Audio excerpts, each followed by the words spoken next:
Pessoal, boa tarde então. Vamos dar sequência hoje aqui ao nosso curso de extensão intitulado Diálogo entre Ciência e Fé. Vale ressaltar que é um curso de extensão promovido pelo CIEX. Então, a Pró-Reitoria de Extensão e Cultura validou essa ação e os alunos que estiverem aqui presentes ou que conseguirem fazer as resenhas das palestras anteriores podem computar no máximo 15 horas para fechar a grade para diplomar, tá? Então é interessante nisso também. Hoje nós vamos tratar da seguinte situação: situações extraordinárias envolvendo engenharia civil, engenharia mecânica e investigação criminal. Uau, né? E claro, sempre vale falar que algumas pessoas acreditam que o ser humano, como a matéria que está presente no nosso universo, que é visível, não tem uma parte imaterial. Então o ser humano seria só um corpo, ele não teria alma e espírito. Mas isso vai em contradição com as pessoas que são espiritualistas, que acreditam que o ser humano tem um corpo físico, mas que no seu interior existe um centro de comando imaterial, que alguns chamam de alma e outros chamam de espírito, né? E a Bíblia até separa a alma e o espírito. Então, dentro da teologia, a teoria tricotômica é mais aceita, que o ser humano é corpo, aonde você tem todo esse invólucro com sentidos, células, órgãos, nervos, membros, músculos, ossos, cérebro, mas que ele também tem uma alma, que seria a que faz a interseção entre o corpo e o espírito. Então, o espírito não comunica direto com o corpo, ele faz comunicação com a alma, onde está o raciocínio consciente, as atitudes, crenças, emoções, sentimentos, aonde você exerce a sua vontade, as suas escolhas, e a alma tem uma consciência, então é a parte que liga com o espírito, que é imaterial. Mas a parte da alma também, que envolve todo o sistema neurológico, né, da sinapse neural, ela comunica com o corpo. Então a alma acaba sendo essa parte do sistema humano, né, do ser humano, que faz esse elo entre a alma e o corpo. Beleza. Eu fui lá e perguntei para a inteligência artificial. Falei para ela assim, em 3 linhas, por que fazer engenharia civil? Aí o ChatGPT disse, se você fizer engenharia civil, vai ter um impacto direto na sociedade. Engenheiros civis projetam e constroem infraestrutura essencial, como pontes, edifícios, estradas. É um mercado amplo, diversificado, oferece oportunidade em setores públicos, privados, no Brasil e até no exterior. E é um desenvolvimento contínuo, combina a criatividade com a tecnologia, proporcionando constante aprendizado e inovação. Tá, e vocês estão percebendo aqui que eu estou colocando situações de vazamento predial. E em 2014 eu estava como professor de engenharia na Universidade de Uberaba. E o pessoal assim acha que professor e cientista sabe de tudo, né? Então a gente recebe muitas perguntas assim interessantes, algumas estranhas e até engraçadas. Aí nesse caso aqui o aluno falou assim, professor, eu quero defender meu TCC numa temática, eu quero desenvolver um dispositivo para me chegar dentro de um apartamento, dentro de uma construção civil e olhar se tem vazamento de água ou não. Aí eu olhei para ele assim e falei assim, e ri, né? Achei engraçado. Aí depois pensei um pouquinho e falei, poxa, se tem um vazamento misterioso e ninguém sabe onde ter um equipamento desse pode ser muito útil para você ir lá no ponto, quebrar a instalação só naquele ponto e fazer o conserto, que nem sempre é aparente. De vez em quando você tem um vazamento aparente, mas volta e meia você não sabe onde está.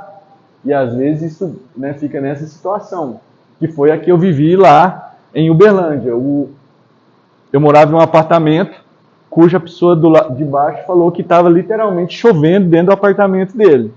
Detalhe é que ele tinha, no condomínio que eu morava, tinha apartamento de 2 quartos e 3 quartos. De 3 quartos e 2 quartos, tá certo, mas tinha um que tinha um banheiro e tinha um que tinha 2 banheiros. Então o de 3 quartos tinha 2 banheiros e ele trocou o apartamento dele, nesse menor para um maior, para ter mais conforto, e assim que ele mudou começou a acontecer isso. Aí foi uma situação bastante desagradável e eu comecei a pensar assim, poxa, como é que eu vou resolver isso? O banheiro, isso aqui é um apartamento que eu tenho lá, inclusive estou vendendo, depois se souber de alguém que está em Uberlândia interessado em um apartamento, só me procurar, tem comissão, viu? 5%. Uma outra profissão que você pode ser é corretor.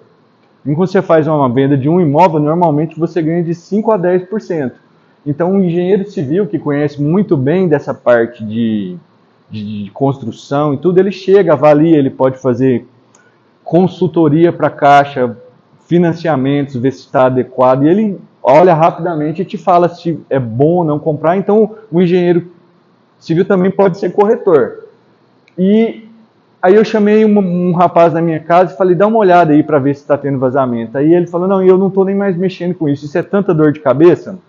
Aí eu chamei um segundo, ele foi, olhou os ralos do banheiro, não tem a foto do outro banheiro aqui, mas ele fez aquela parte onde sai do chuveiro, ele passou um produto lá e falou, agora vai resolver. Aí o rapaz liga no interfone embaixo e fala assim, você está de brincadeira comigo, né? Continua chovendo aqui dentro da minha casa. Eu falei assim, nossa, então tá. Aí eu chamei um outro rapaz, já estava no quarto, já tinha gastado uns R$300, estava no quarto, na quarta pessoa, pediu mais R$200, foi lá e tirou esse vaso, e tirou essa pia, desmontou tudo isso aqui, refez as tubulações e tal, foi embaixo, quebrou o gesso, olhou mais ou menos uma situação tipo essa aqui, foi, quebrou, tirou tudo e falou assim, agora acho que vai resolver. Aí o rapaz falou assim, resolveu tudo aqui, mas no meu banheiro social, que era embaixo desse banheiro aqui, continua chovendo. Tá caindo, tipo, parecendo uma chuva aqui dentro. Eu vou te processar. Aí, beleza, a situação foi no banheiro social, mas quem não estava mais social comigo era ele. Eu cruzava com ele assim, né, nas escadas e tal, ele fazia cara feia, e eu confesso para vocês que até o momento, eu trabalhava aqui, porque eu fazia doutorado nesse escritório que era de frente a esse banheiro, e eu não dava muita bola. Embora fizeram muita bagunça na minha casa e tudo, eu achei que o negócio ia se resolver fácil, mas não se resolveu. E aí, esse rapaz que eu chamei por último falou, não, então eu já sei o que nós vamos fazer. Nós vamos colocar uma manta asfáltica no seu piso, que foi um erro de projeto, então nós vamos isolar isso aqui. Eu falei, vai ter que quebrar tudo? Ele falou, vai quebrar tudo. E aí, como não tínhamos mais assim, acesso a essas cerâmicas, tudo, porque isso aqui já era um apartamento de uns 20, 15 anos de construção, aí eu falei, não, então eu vou ter que trocar toda a cerâmica, como é que eu vou pôr um piso de outra cor aqui? Porque eu sou meio enjoado com essas coisas. Ele falou, é tudo. Aí eu falei, e quanto fica tudo? Aí ele falou, R$6.000. Eu falei, isso em 2014, R$6.000 era muito dinheiro. Aí eu falei, Dinha do céu, né? Dinha é o apelido da minha esposa. Aí ela falou, nossa, então vamos orar.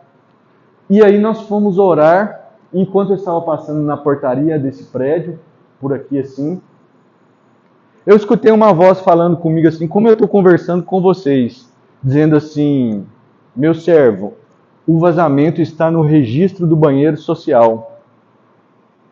Aí eu liguei para esse rapaz e falei assim, antes de você quebrar tudo e colocar a manta asfáltica, vem fazer uma visita aqui. Aí eu entrei aqui com ele nesse box e falei assim, quebra essas 2 cerâmicas aqui para mim. Aí ele foi lá, fez uns testes lá, o cara tinha uma empresa na Europa que ele ganhava $15.000 por mês. Porque às vezes você pensa assim, puxa, o engenheiro eu vou ganhar dinheiro, mas às vezes tem encanador que ganha mais dinheiro. De fato, você tem que achar uma profissão que você gosta dela e que se dedica àquilo, e você vai fazer tão bem que o reconhecimento vem e o dinheiro vem porque você gosta de fazer aquilo. E aí eu conversei com ele e falei assim, não, tudo bem, mesmo assim eu preciso que você quebre aqui. Ele falou, por quê? Eu falei assim, quebra aqui por favor. Aí ele quebrou, não, antes de quebrar ele tirou esse chuveiro, colocou um batoque aqui para fazer pressão, quebrou essas 2 cerâmicas, esses 2 enfeites aqui, esses filetes, e abri o registro. E sabe o que estava acontecendo? Estava furado nesse cano do registro 1 centímetro para dentro e a água escorria por dentro da parede. Aí ele olhou para mim e falou assim, nossa, a gente não ia descobrir isso nunca, porque se eu colocasse a manta asfáltica, ia continuar acontecendo, porque estava correndo por dentro da parede. Em 10 minutos, encheu um balde do lado de fora. Só que do lado de dentro é que estava escorrendo mesmo. E aí justificava esse tanto de água. Quando a gente ia tomar banho, dava isso aqui no banheiro do vizinho. Aí eu tinha mais 2 cerâmicas, só 2. E aí ele foi e colocou as 2 com muito cuidado. E aí precisava desses filetinhos. E aí eu fui procurar no cemitério do Azulejo e tal, e não achava isso em Uberlândia de jeito nenhum. Aí eu fui lá no meu pai, que eu guardo material de construção na casa dele, e falei, pai, tem isso aqui? Aí ele subiu lá no sótão assim, saiu todo empoeirado, falou, Luciano, quanto você precisa? Eu falei, 2. Aí ele falou assim, você acredita que tem 2 aqui? Talvez os últimos 2 que existiam no Brasil, sem exagero nenhum. Ele chorou, meu pai, quando aconteceu isso.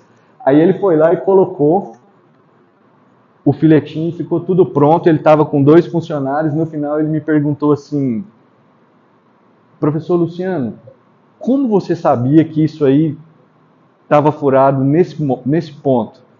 Aí eu falei assim, se eu falar, você vai acreditar? Aí ele falou assim, tenta. Aí eu falei assim, o Espírito Santo falou comigo que estava nesse ponto.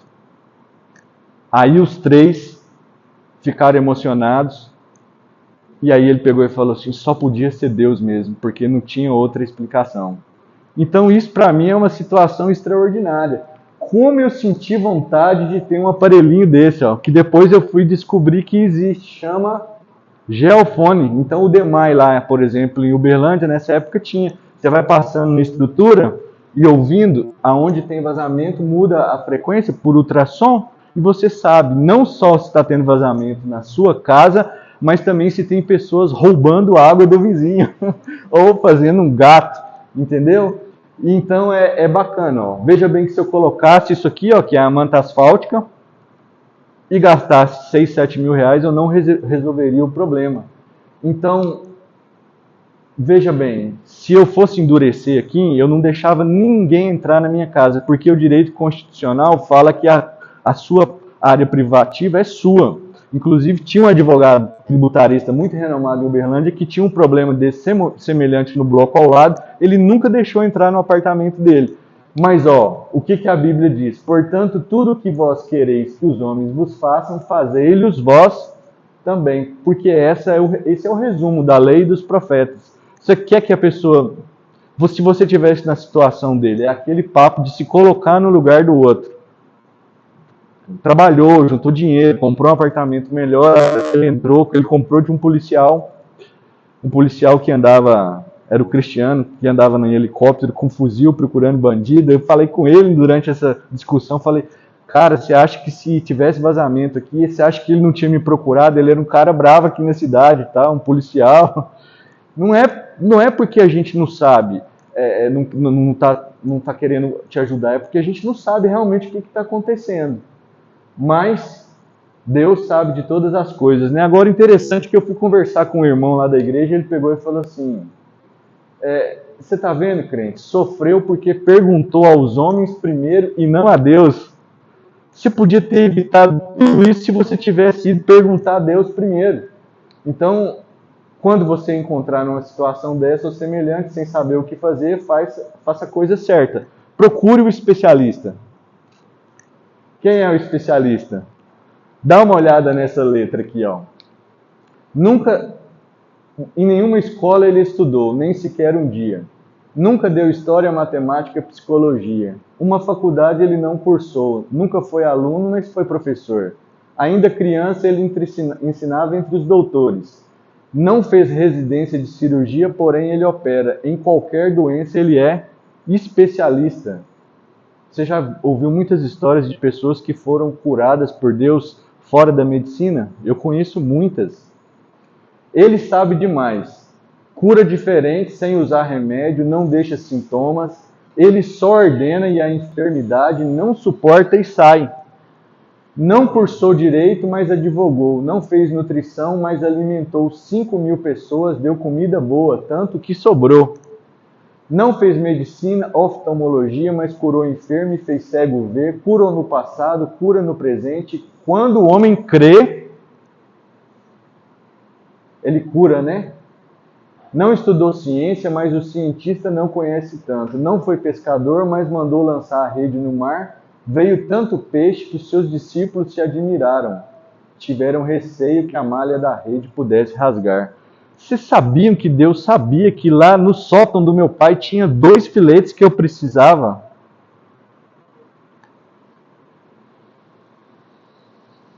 Não foi jornalista, mas o seu discurso atraiu a muitos. Chegaram a dizer que ninguém jamais como ele falou. Então, procure o especialista Jesus nos dilemas, nos problemas que você tem que enfrentar na sua vida. Oi, Amanda. Chegou na hora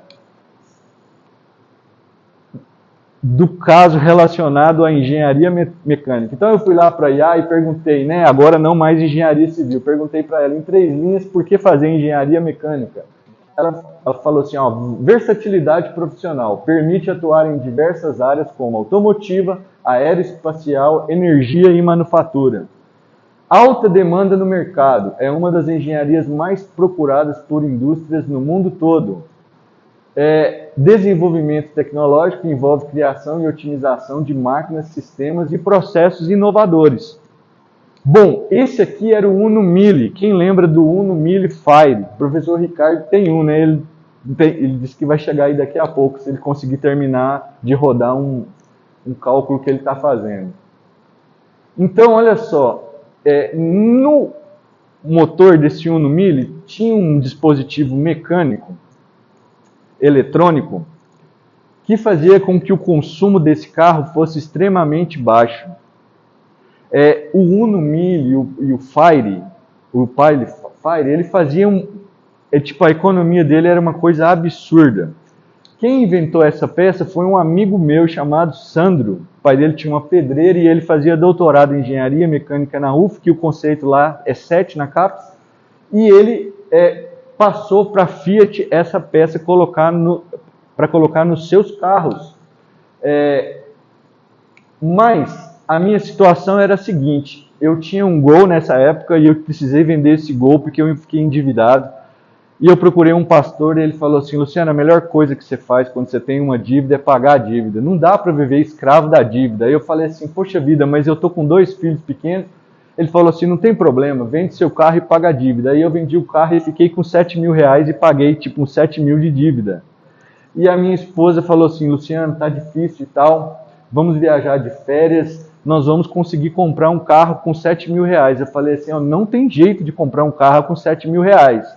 Aí ela falou assim, pro meu Deus tem jeito sim. Nós entramos no ônibus da União, viemos aqui para Montes Claros, e ela inclusive fez eu trazer uma cadeirinha de bebê, porque ela achou que ia comprar o carro e ia voltar com ele, com o Samuel, que era o mais novinho, na cadeirinha. Aí eu falei assim, não, eu casei com uma mulher de fé, né? E vim completamente descrente disso.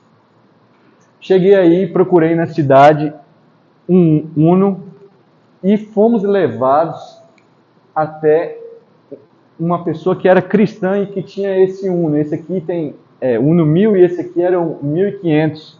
Ele era um carro produzido na Argentina e ele tinha um motor mais forte. E eu vi esse carro e tal, eu falei assim, o seu carro é bom e tudo, você está pedindo tanto, mas eu não tenho esse dinheiro. O que eu tenho eu já tinha juntado 1.000, era 8.000 reais. Aí olhei para ele, ele olhou para mim assim, eu acho que ele falou, isso é irmão, acho que, né, sei lá, alguma coisa Deus tocou no coração dele, que ele tirou 4.000 reais e me vendeu esse carro. E aí a Bíblia diz em Marcos 9:23, e Jesus disse, se tu podes crer, tudo é possível ao que crê. Então pensa na felicidade, né? Coloquei a cadeirinha lá, coloquei o meu menininho lá, o bebezinho, né? Ali, 630 quilômetros para trás. Voltei para Uberlândia para fazer o doutorado.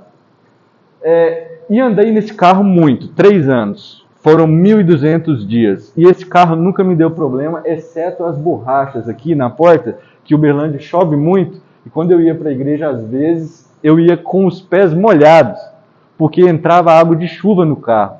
E até quando eu consegui juntar dinheiro para trocar as borrachas, logo chegou a hora de trocar o carro.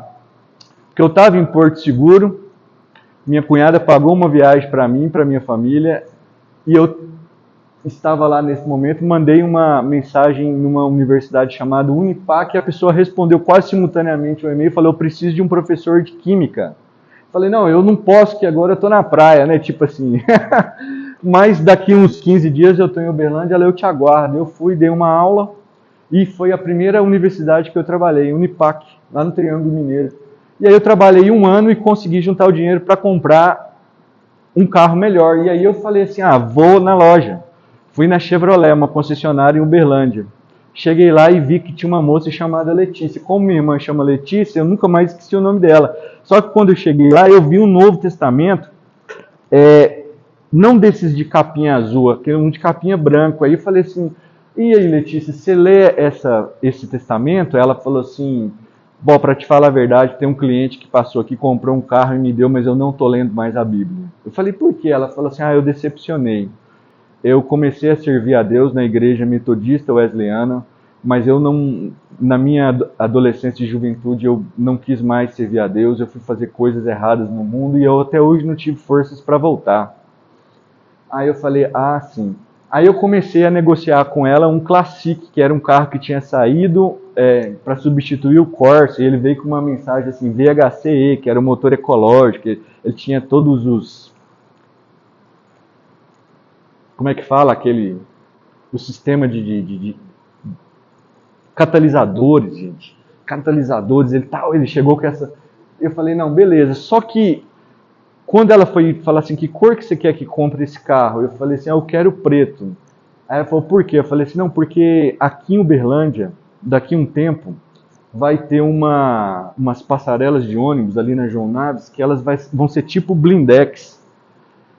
E não tinha isso lá na época. E eu me vi passando dentro de um carro preto, esse Classic, inclusive ele tem umas rodas do Vectra Elegance. E eu passei e olhei: então esse carro meu, ele vai ser preto. Aí ela olhou para mim assim, um pouco assustada, né? Só para resumir, hoje essas plataformas existem lá em Uberlândia, os pontos de ônibus são todos cobertos com blindex.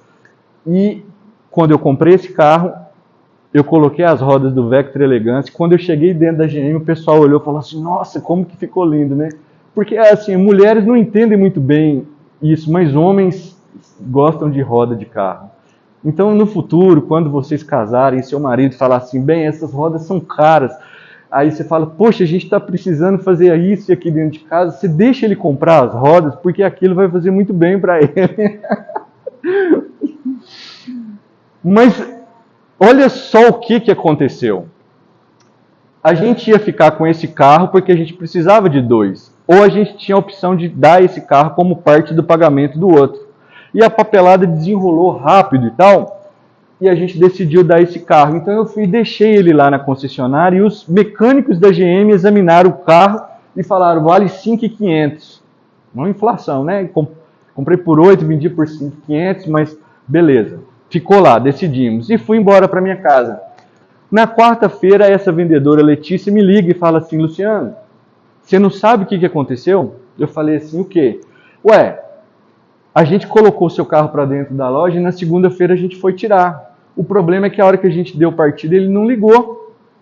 E aí a gente foi olhar e deu partida de novo, o motor fundiu. Aí eu falei assim: nossa. Ela falou assim, ela viu que eu fiquei apreensivo. Eu falei: não, o negócio está feito, a gente sabia do risco, a questão é que todos os nossos mecânicos olharam o carro e não viram defeito nesse carro. Porém, o que é o resumo disso? Eu andei 1.200 nesse carro, 1.200 dias nesse carro, fazendo viagens longas. Eu andava 70 km por dia dentro de Uberlândia, cidade grande. E ele não deu problema, mas quando a gente saiu do carro, ele deu problema.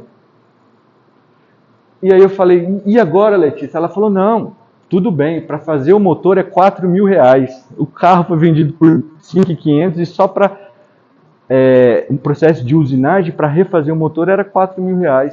Não, eu não estou dizendo isso para você ficar assim, com consciência pesada, não, é só para você ver Deus na sua vida.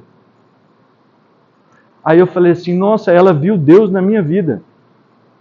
Que bom, as pessoas precisam ver Deus na nossa vida.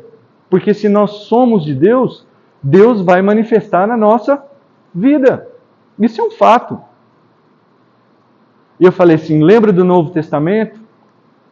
Eu estou com Jesus. Se eu morrer agora, inclusive minha esposa teve um sonho que ela estava me enterrando. Eu fiquei super preocupado, estou andando de moto devagarzinho. Mas para mim morrer é promoção, porque eu estou indo para o paraíso. Eu até desejo isso, mas a hora que eu olhei nela assim, ela chorou, meus filhos choraram. Eu falei assim, Jesus, deixa eu ficar mais um pouquinho aqui. Eu vou ministrar a sua palavra. Se o Senhor me der 90 anos, eu vou ficar até 90 anos ministrando a sua palavra. Mas se Deus quiser me remover da terra, a vontade dele não é absoluta? A questão que eu disse para ela assim, eu estou pronto para ir voltar para o céu, mas você não. Então o sinal não foi para mim, foi por amor a você. Deus só fez isso para você perceber que Ele está interessado na sua vida. Retorne para os caminhos de Deus. E é impressionante. Tá aí, bendito é o homem que confia no Senhor e cuja sua confiança é o Senhor. Porque será como a árvore plantada junto às águas, que estende as suas raízes para o ribeiro e não receia quando vem o calor. Mas a sua folha fica verde, mesmo nos momentos difíceis. Como que aquele carro andou 1.200 dias comigo? Não dá para explicar. Sobrenatural. No livro eu chamei de um motor celestial. O povo que saiu do Egito, a roupa não envelheceu, cresceu no corpo deles, os sapatos, o couro desenvolveu lá. Gente, isso é sobrenatural. Jó chega a falar assim, com o ouvir dos meus ouvidos eu te ouvi, mas agora os meus olhos te veem. Ou seja, o Senhor está tão perto de mim que não tem mais como eu negar a sua existência, nem desacreditar. Porque a incredulidade é um grande problema. A gente tem que fugir da incredulidade, porque Jesus, quando voltou lá em Nazaré, não fez muitos milagres lá, porque o povo lá achava que ele era o filho do carpinteiro, que ele era um homem comum e que de fato ele não era Deus. Ele fazia sinais em todas as cidades que ele passava. Curava os enfermos, ressuscitava mortos, andava sobre o mar. Mas lá ele não fez nada por causa da incredulidade. Então, de tanto conviver com a minha esposa, a fé dela foi passando para mim. Então hoje eu também desenvolvi fé. Não tanto que eu preciso, mas um pouco de fé. Agora a igreja está mais acreditando na Bíblia como acreditavam os nossos pais do passado? Não.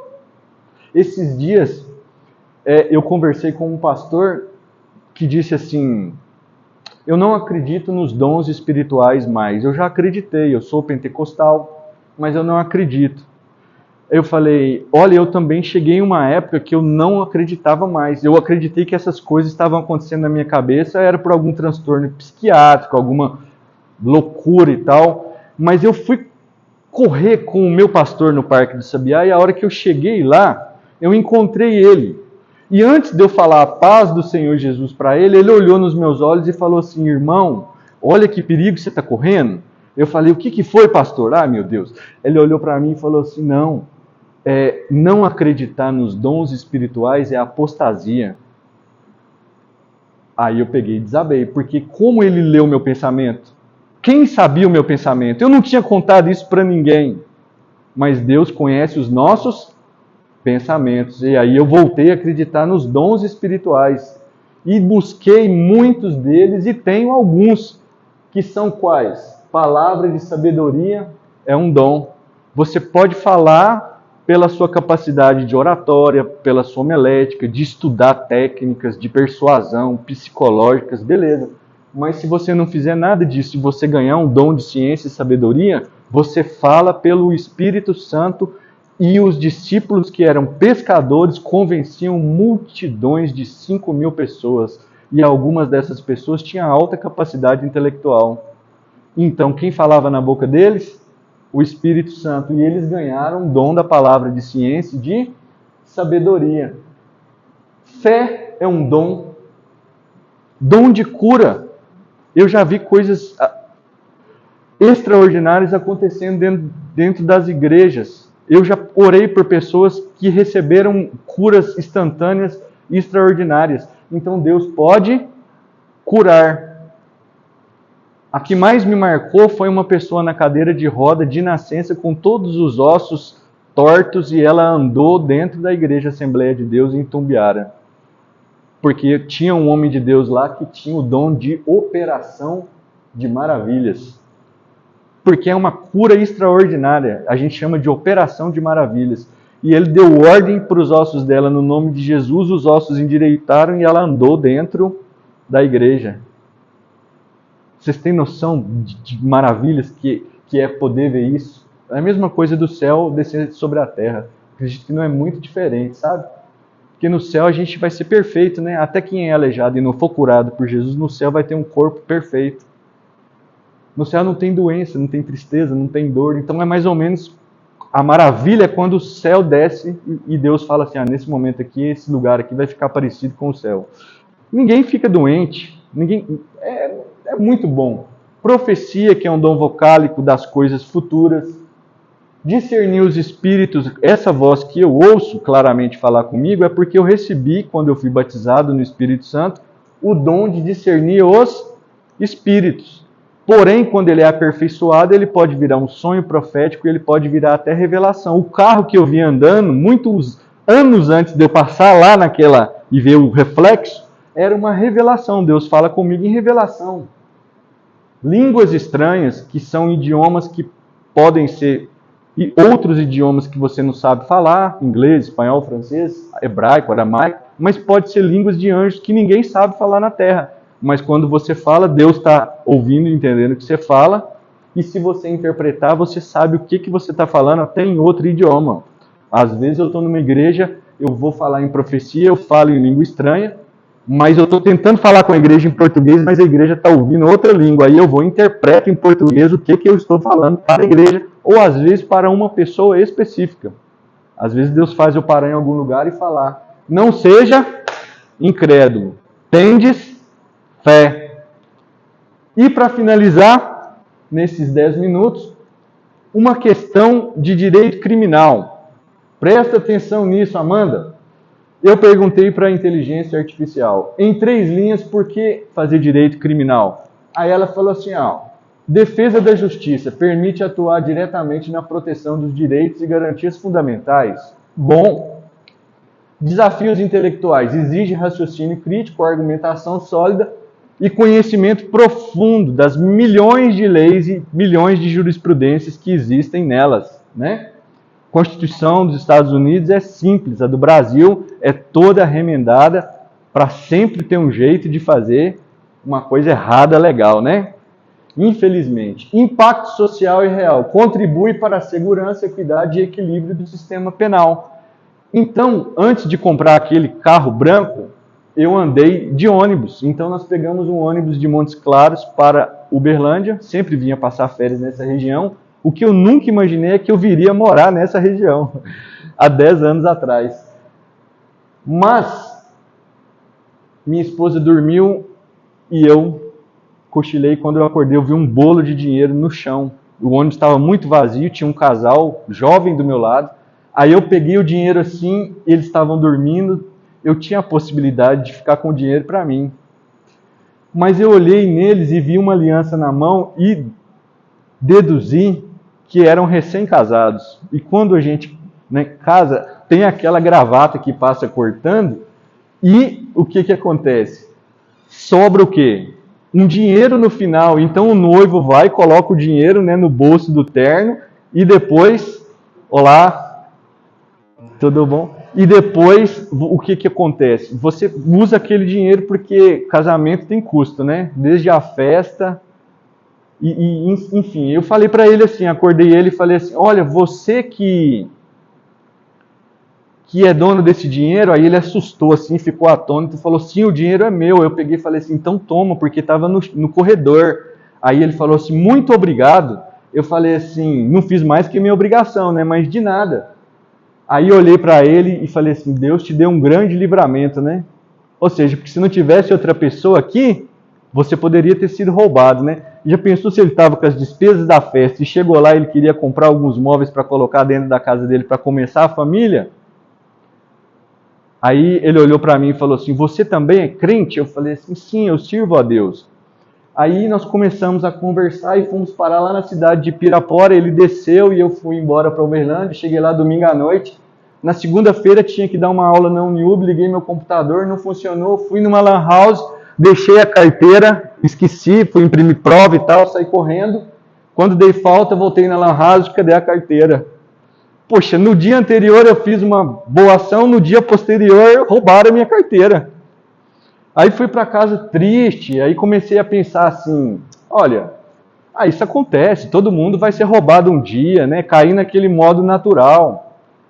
Aí quando eu estava com esse pensamento, chegou um amigo lá naquele condomínio lá onde a gente morava, falou assim, nossa, Luciano, perdi minha carteira ontem no Carrefour. E o Carrefour é um hipermercado enorme em Uberlândia. Falou assim, depois de 2 horas encontraram a minha carteira, me ligaram e me devolveram a minha carteira. Aí eu falei assim, foi? Assim, porque eu dei um sorriso até amarelo. Não, que bom, né? E aí os dias foram passando, passaram-se 25 dias. E aí, de repente, eu comecei a sentir assim, um mal-estar de pensar assim, o que vão fazer com os meus documentos? Vão plagiar? Vão fazer estelionato? Tanta coisa ruim pode acontecer. Aí minha esposa pegou e falou assim, ô Luciano, você já orou para Deus devolver a sua carteira? Eu falei assim, para que orar para Deus devolver a minha carteira? É óbvio que Deus sabe que eu preciso da minha carteira. Não é óbvio, Ricardo? Ela falou assim, mas você precisa orar. Eu falei assim, então tá bem, vou orar. Aí fui lá, ajoelhei na cama. E a hora que eu ajoelhei, eu senti algo diferente no ambiente, como se Deus estivesse assim, muito perto de mim, como se eu estivesse falando com Ele assim, a poucos metros. E falei assim, Senhor, se for possível, devolve a minha carteira, devolve os meus documentos e faz uma obra na vida das pessoas que encontrar essa carteira minha, comunica com elas de alguma forma. Sério, uma oração de no máximo 1 minuto e meio e fui dormir. No outro dia cedo, recebo uma ligação lá no laboratório que eu estava fazendo mestrado, de uma menina que era técnica de laboratório da engenharia química, chamava Cleo. E eu tinha conversado com essa menina porque eu fiz uma disciplina de biossegurança com ela e ela também era uma pessoa que estava fora da igreja. E eu falei para ela, Cleo, vamos voltar e tal. Ela, eu decepcionei com isso e com aquilo. Eu falei assim, você pode às vezes decepcionar com pessoas, mas Deus é perfeito. Deus é absoluto. Deus é santo e Deus é amor. E Deus está lá. Aí ela falou, Luciano, ligaram aqui porque acharam o seu documento em uma farmácia. Foi bem assim, no começo da manhã, 7h30. Eu falei, foi? Ela me dá o endereço. Falei, não, ontem eu orei mesmo, por volta de meia-noite, pedindo a Deus para devolver minha carteira. Aí ela falou assim, eu vou voltar para a igreja. Eu falei, amém, volte mesmo. Me peguei e fui lá no farmacêutico. Cheguei lá, ele estava com uma camisa, ele era religioso, eu vi que ele era religioso. Aí ele falou, Luciano, não fui eu que encontrei a sua carteira, foi um senhor, dono de uma lanchonete aqui ao lado. Aí ele foi e me levou lá. Aí eu cheguei lá, encontrei um senhor de chapéu de 60 anos. E aí esse senhor pegou e falou para mim assim, olha, há uns 25, 30 dias atrás, chegou uma pessoa aqui e pediu para usar o banheiro. Essa imagem é ilustrativa, mas era muito parecido com isso aqui. E aí eu vi que ela demorou muito, e a hora que ela saiu, eu fui lá ver o que tinha acontecido e o meu vaso estava entupido. E aí eu fui e encontrei essa carteira. Aí ele abriu uma sacolinha de plástico com a carteira e com todos os meus documentos. Então a moça que me roubou pegou R$20 e tentou dar fim aos meus documentos. E ele achou e falou assim, só que tem um problema. Eu fiquei com muito medo de ser preso, por isso que eu não fui... Porque eu poderia ter sido incriminado. Ele era uma pessoa mais velha que estava com receio de ser preso e se acusar de ter roubado uma carteira, quando de fato foi a pessoa que roubou e usou o estabelecimento dele. Só que essa noite, eu não consegui dormir. Mais ou menos 1h da manhã, eu comecei a chorar e sentir muito remorso. E eu pensei, e o dono dessa carteira, como é que ele deve estar se sentindo? Resultado, eu chorei a noite inteira e hoje de manhã eu procurei o farmacêutico aqui do lado para tentar encontrar os donos e passei o seu nome para ele. Então, eu estava orando e Deus estava trabalhando. Então, como considerar religiosos? Porque, na verdade, as religiões elas são muitas e elas entram em divergência, em colisão, né? Às vezes em rota de colisão, causa muita discussão. Mas, na verdade, o que eu tenho para mim é o que aconteceu na Reforma, tá? Baseado na fé. Eu tenho a Bíblia como fonte de fé. Somente a Bíblia, somente Jesus Cristo como Deus. Somente a salvação pela graça. E eu somente dou glória para Deus. E eu contei isso para eles e eles ficaram emocionados e eles começaram a chorar. E eu creio que Deus plantou uma semente no coração deles, que também era uma resposta da minha oração. Eu pedi, Deus, faz uma obra no coração das pessoas que acharam a minha carteira. Então eu disse para ele palavras assim, saibam que Jesus Cristo é o único que tem poder para responder às orações. Ele é o único que está vivo. Só Jesus ressuscitou, com provas, inclusive, em todos os flancos. Jesus vive, tem poder para resolver qualquer problema. Então eu despedi deles e vivi esses milagres. Mas Deus exige de nós que nós oremos, porque Deus comunica com a gente de várias maneiras, mas a única maneira que a gente tem para comunicar com Deus é fazer oração. Então eu sugiro esse filme aqui, Quarto de Guerra, é uma oração poderosa. E a Bíblia fala que Elias, por exemplo, era um homem sujeito às mesmas paixões, então ele era um ser humano de carne e osso como nós. E ele orou a Deus para que não chovesse num lugar que chovia muito, né, como Uberlândia, não era um lugar como Janaúba que chove pouco. E por 3 anos e 6 meses não choveu sobre a terra. E orou outra vez, depois de 3 anos e meio, e a terra recebeu chuva e produziu fruto. Então olha o poder de uma oração. O profeta, Jeremias, disse, clama a mim e responder-te-ei e anunciar-te-ei coisas grandes e firmes que não sabes. Então assim, não é só coisas escatológicas, coisas que acontecerão no mundo inteiro, são coisas relacionadas à sua vida pessoal. Deus quer revelar para você coisas da sua vida pessoal, relacionamentos profissionais, relacionamento pessoal. Deus ele quer falar com você sobre tudo, mas às vezes você não deixa ele falar ou não afasta do pecado para ele poder falar, porque uma vida de pecado ela interrompe a voz do Espírito Santo de Deus. Só por um único atributo que ele tem, ele é santo. Ele vai falar com as pessoas que estão santificadas. Mas, quando você estiver nesse estado, que você rejeitar o mundo, renunciar ao mundo e desejar viver uma vida só para ele, não de religião, mas de ação interior, valeu meninos? Acontece isso, e tudo quando pedirdes em meu nome, eu o farei, para que o Pai seja glorificado no Filho. Se pedirdes alguma coisa em meu nome, ou seja, no nome de Jesus, eu o farei.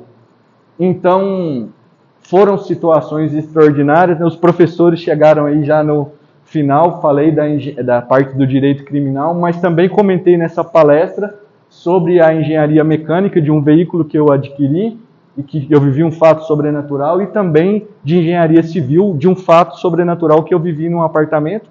A gente vai deixar a palestra gravada, depois eu posso passar para vocês, e agradeço a presença de vocês, venham em mais palestras, sempre vamos falar de ciência e de fé. Obrigado também aos que estão pela internet, nos acompanhando pela live, Deus abençoe vocês. Muita ciência, muita fé, não é? Valeu!